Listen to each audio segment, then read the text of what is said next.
Everyone, welcome to Chapter 7, where we will be discussing the environment and health.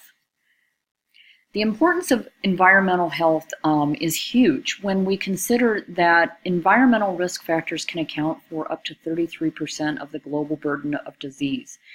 Of course, those leading causes of death in the lower and middle income countries can be attributed to environmental health. These are items such as COPD, lower respiratory infections, and diseases resulting from chronic diarrhea. So key concepts when we're talking about environmental health and environment, we need to know the definitions of each. So environment can be the external physical, chemical, and microbiological exposures and processes that impinge upon individuals and groups and are beyond the immediate control of individuals. I think this is a great definition. I do think that there is some measure of control within our environment. Going on to environmental health, that is the efforts that are concerned with preventing disease, death, and disability by reducing exposure to adverse environmental conditions and promoting behavior change. So one of the huge factors in environmental health is household air pollution. There are over 3 billion people in the world that depend upon solid fuel for both cooking and heating, if they have any heating at all. Obviously, poorer populations are more susceptible. Short-term problems can include conjunctivitis, upper respiratory infection, acute respiratory infection, and carbon monoxide poisoning, which can result in death. Long-term associations will include cardiovascular disease, chronic obstruction pulmonary disease, COPD, as well as cancer. So household air pollution causes over 3.5 million deaths per year globally. It's the fourth most important risk factor in high mortality in those lower and middle income countries. And an estimated 41% of all deaths attributable to indoor air pollution are amongst females, primarily because females are the ones that do the cooking and care for the household in these countries. Many of these countries employ cooking methods that are inside the home, perhaps with little to no ventilation available, thereby resulting in huge household air pollution. So some of the things that can be done to reduce the burden of disease with household air pollution are obviously to improve cooking devices, use less polluting fuels, reduce the need for fuels by using solar opportunities for cooking and heating. Definitely better ventilation is huge. Using dried fuels for cooking and keeping children away from that cooking area. The second key environmental health burden is ambient air pollution. So this is just your everyday outside air that you breathe. As we have witnessed with our summers and winters full of inversions and smoke in the valley, common effects can be respiratory symptoms, including cough, irritation of the nose and throat, and often shortness of breath. Obviously, younger and older people or those with compromised immune systems are going to be much more susceptible to these factors. So our ambient air pollution causes 3.1 million deaths, and 53% of these are among men, 44% among women, and 3% are children under 5. Obviously, in very population-dense areas such as India and China, there is a huge burden of disease, along with these other countries in Asia and Eastern Europe. So this particular slide, it's very difficult for me to read because the writing is so small, but it does point out some of the most common air pollutants and the associated health risk with that. So reducing ambient air pollution, we can introduce unleaded gasoline, using a low smoke lubricant for or ban two-stroke engines, shift to natural gas to fuel public vehicles. We can tighten emissions inspections and reduce the burning of garbage. So thinking about the emissions inspections, in Ada County, vehicles must pass an emissions inspection every 2 years. What is somewhat bothersome is that the neighboring counties, such as Boise County, um, which is where I live, we are not subject to emission standards. However, there are many of us that commute into Ada County each day. So as much as I enjoy saving money and not having to do an emissions inspection on my vehicles every 2 years, I feel like we should be held to the same standard as those Ada County residents because we are commuting and contributing to the ambient air pollution within Ada County. So third key environmental health burden, water, sanitation, and hygiene. And we kind of lump these into one because they do very much go hand in hand.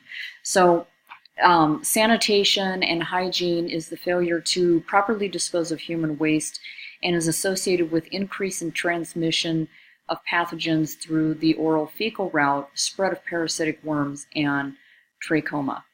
Waterborne pathogens are associated with diarrhea and also gastrointestinal problems. Surprisingly, the death rate due to sanitation, water, and hygiene is significantly lower than that for ambient air pollution and household air pollution. However, the burden does fall primarily on children and the poor and less well-educated people in the poorer countries of South Asia and Sub-Saharan Africa. Unsafe sanitation, unsafe water, and poor hygienic practices, as well as the burden of diarrheal disease, are closely linked.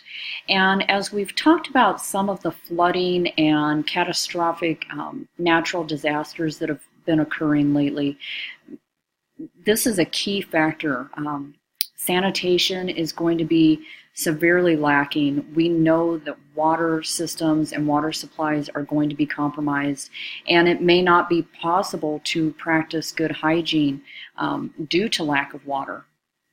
So I think we are going to see an increase in diseases that are linked to sanitation, water, and hygiene.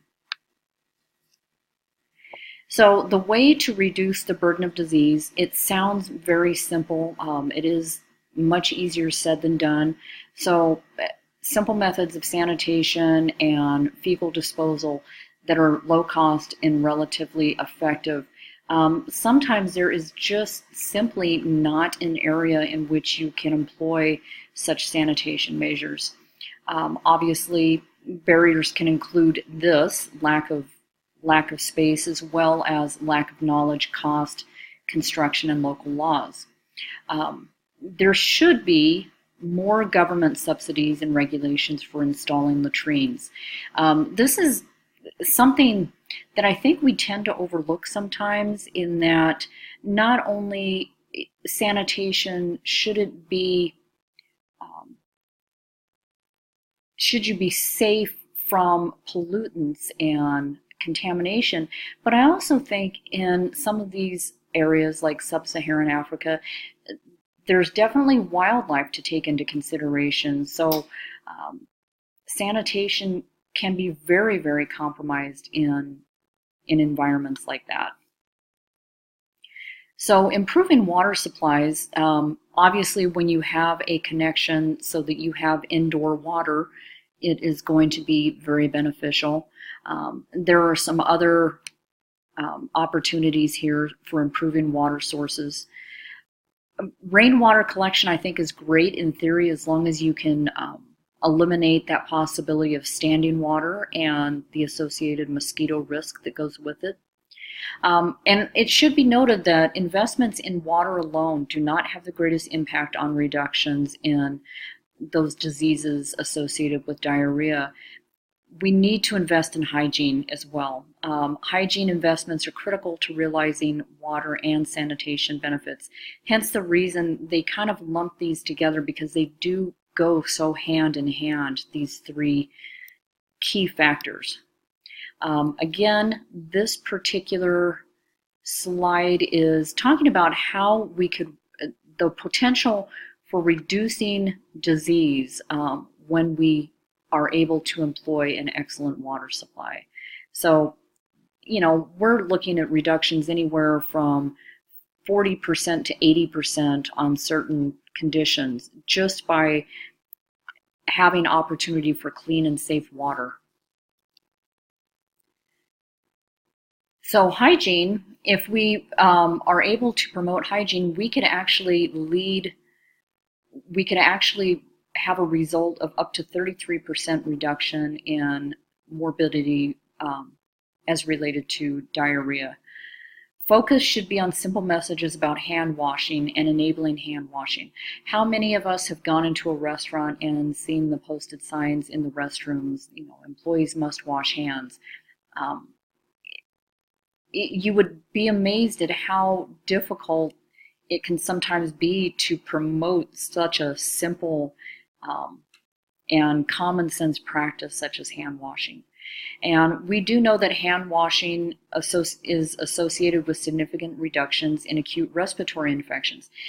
Colds, flus, everything that goes around, I think we can reduce our chance for infection or exposure just by simple hygiene and hand washing.